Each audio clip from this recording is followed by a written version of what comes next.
Baiklah, selamat siang. Perkenalkan, nama saya Septi Wulandari. Saya dari jurusan Administrasi Publik.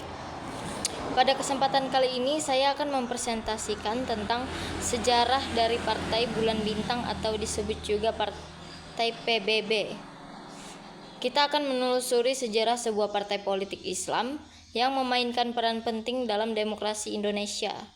Partai Bulan Bintang sebagai penerus semangat dan ideologi Partai Masyumi yang pernah berjaya pada masa lalu, Partai Bulan Bintang membawa misi besar untuk mengintegrasikan nilai-nilai Islam ke dalam kehidupan politik Indonesia.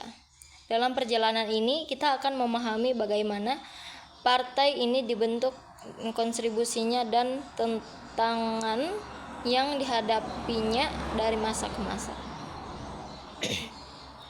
Baiklah, kita akan masuk ke dalam slide kedua, yaitu lahirnya Partai Bulan Bintang.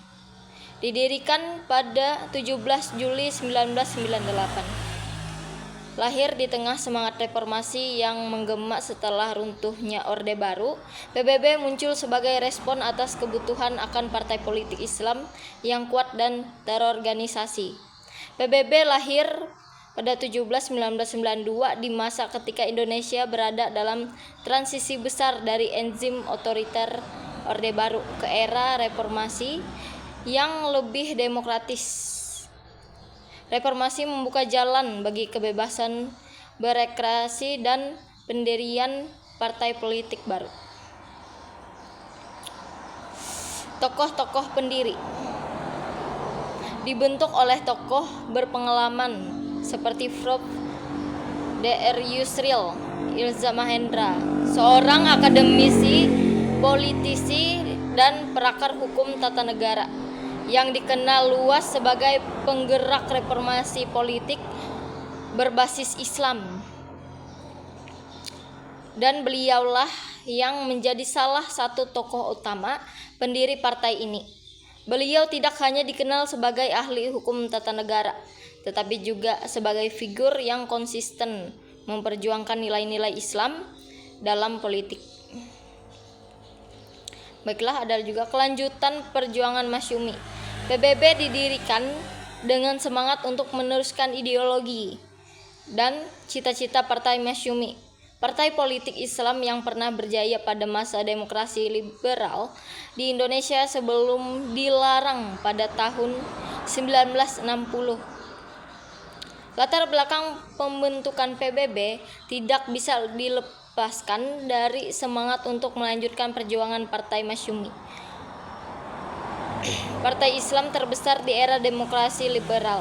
Meski Masyumi telah dilarang pada tahun 1960, semangat dan cita-citanya tetap hidup di hati para pendiri PBB.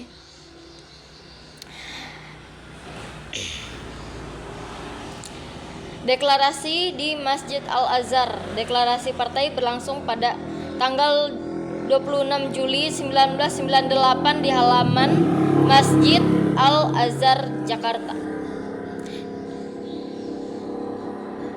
Menandai identitas sebagai partai berbasis Islam yang inklusif dan modern. Menariknya, deklarasi ini dilakukan di halaman Masjid Al-Azhar di Jakarta, sebuah tempat yang memiliki makna simbolis bagi umat Islam. Hal ini menegaskan komitmen aspirasi umat Islam dalam bingkai kebangsaan. Baiklah, kita lanjut ke slide yang ketiga, yaitu prinsip dan ideologi PBB. Berlandaskan pada Al-Quran dan Sunnah. Sebagai partai politik Islam, PBB menjadikan Al-Quran dan Sunnah sebagai landasan utama dalam seluruh kebijakan dan aktivitas politiknya. Nilai-nilai ini menjadi pedoman dalam merumuskan solusi tantangan bangsa. Sebagai partai Islam, PBB menempatkan Al-Quran dan Sunnah sebagai pedoman tertinggi dalam konteks politik. Ini berarti semua keputusan dan kebijakan yang diambil harus mencerminkan nilai-nilai universal Islam seperti keadilan, kesejahteraan, dan kebersamaan. Dan selanjutnya menjunjung nilai demokrasi, keadilan, dan persatuan.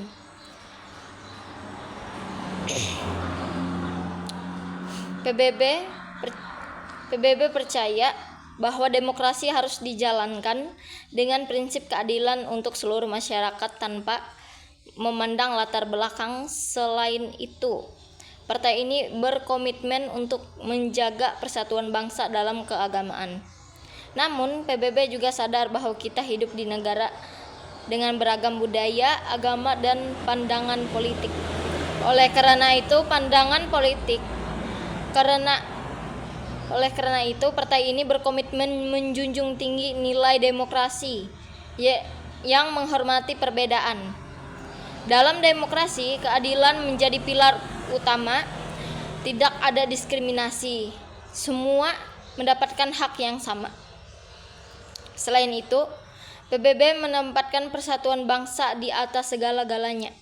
Perpecahan hanya akan melemahkan bangsa kita, sementara persatuan akan menjadi kekuatan yang membawa Indonesia maju. Di sini juga ada komitmen pada pembangunan dan keberlanjutan dan merata.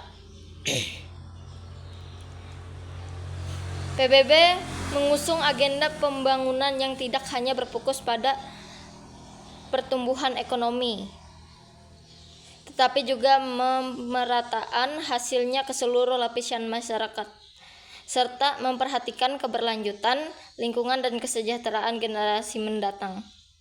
Dalam hal pembangunan, PBB tidak hanya fokus pada pertumbuhan ekonomi, tetapi juga memperhatikan dan keberlanjutan. Tujuan adalah menciptakan masyarakat yang sejahtera tanpa merusak sumber daya alam yang akan diwariskan kepada generasi mendatang. Dalam ideologi ini, PBB bertekad menjadi wadah perjuangan umat Islam dan seluruh rakyat Indonesia untuk mencapai cita-cita bangsa yang besar. Baiklah. Selanjutnya kita akan lanjut ke slide yang keempat, perjalanan politik PBB.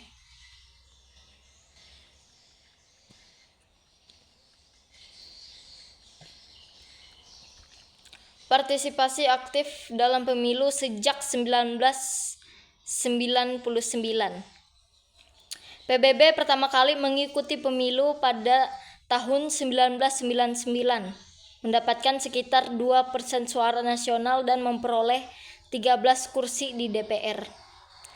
Dan pemilu 2024 kembali lagi meraih 11 kursi di DPR dengan 2,62% suara. Dan pada pemilu 2009 hingga 2019 menghadapi penurunan suara dan gagal melewati ambang batas parlemen. Pemilu 2024 tetap aktif meski berada di luar parlemen, menunjukkan konsistensi sebagai partai politik yang terus memperjuangkan visi misinya. Setelah resmi berdiri PBB mulai terjun ke kancah pemilu nasional pada tahun 1999. Dalam pemilu ini PBB mendapatkan kepercayaan rakyat dengan meraih 13 kursi di DPR. Ini merupakan awal baik bagi partai yang baru saja berdiri.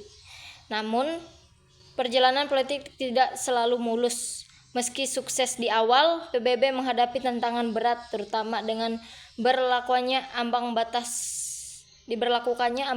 parlemen pada pemilu 2009 hingga 2019.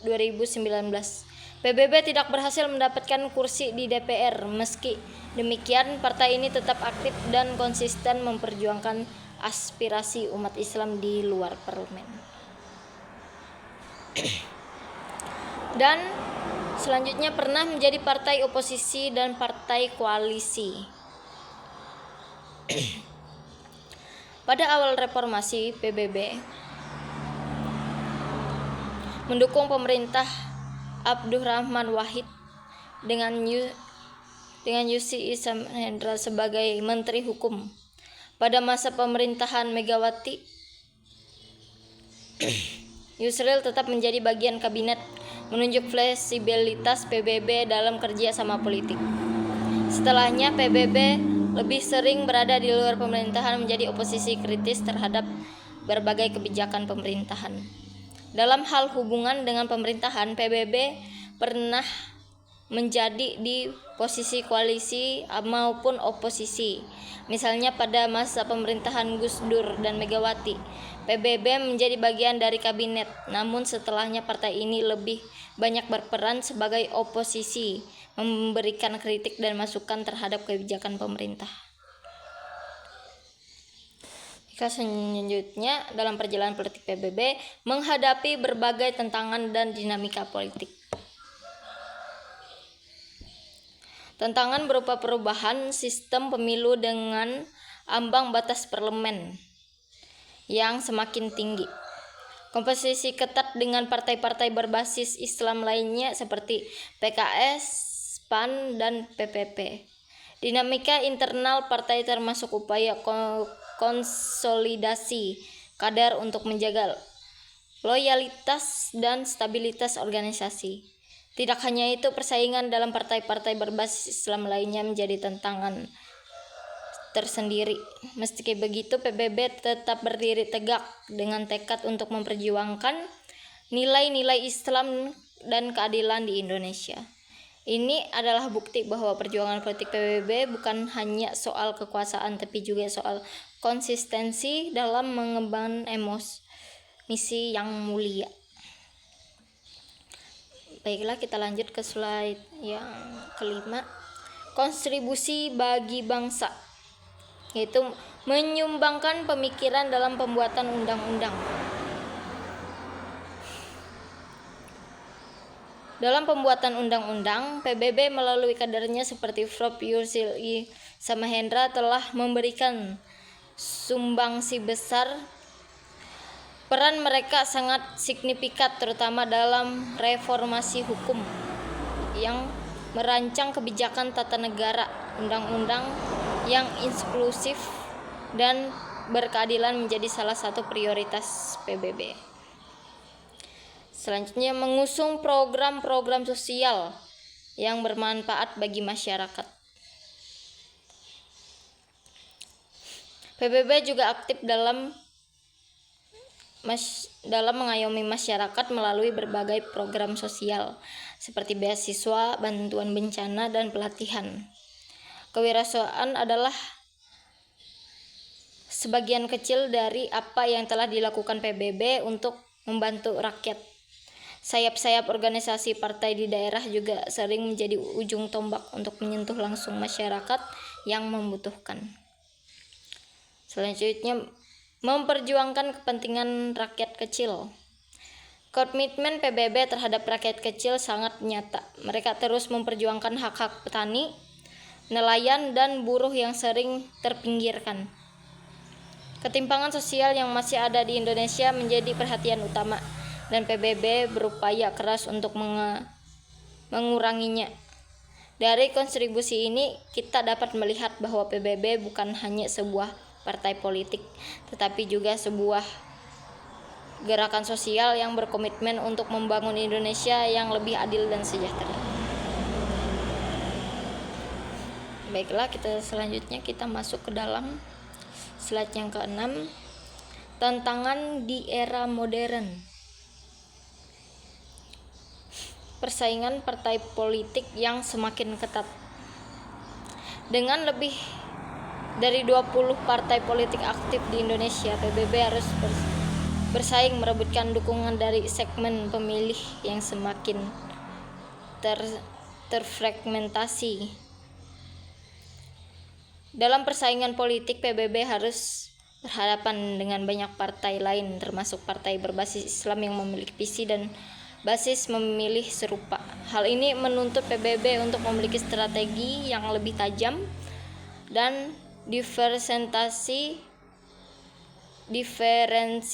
yang jelas agar tetap relevan dan kompetitif. Selanjutnya, perkembangan teknologi informasi yang cepat. Dalam era modern, perkembangan teknologi dan informasi yang semakin cepat, kehadiran media sosial dan teknologi digital mengubah cara partai berkomunikasi dengan pemilih.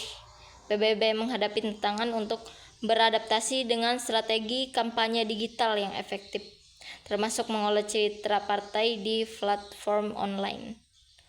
Informasi hoax dan polarisasi opini dan di media sosial juga menjadi hambatan dalam menyampaikan visi misi secara jernih.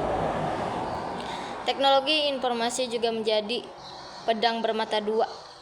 Di satu sisi, media sosial dan platform digital membuka peluang besar untuk menjangkau pemilih lebih luas, terutama generasi muda. Namun di sisi lain, tantangan berupa penyebaran informasi yang salah, berita hoax, dan polarisasi opini di ruang digital harus dihadapi dengan bijak. Selanjutnya, perubahan referensi pemilih.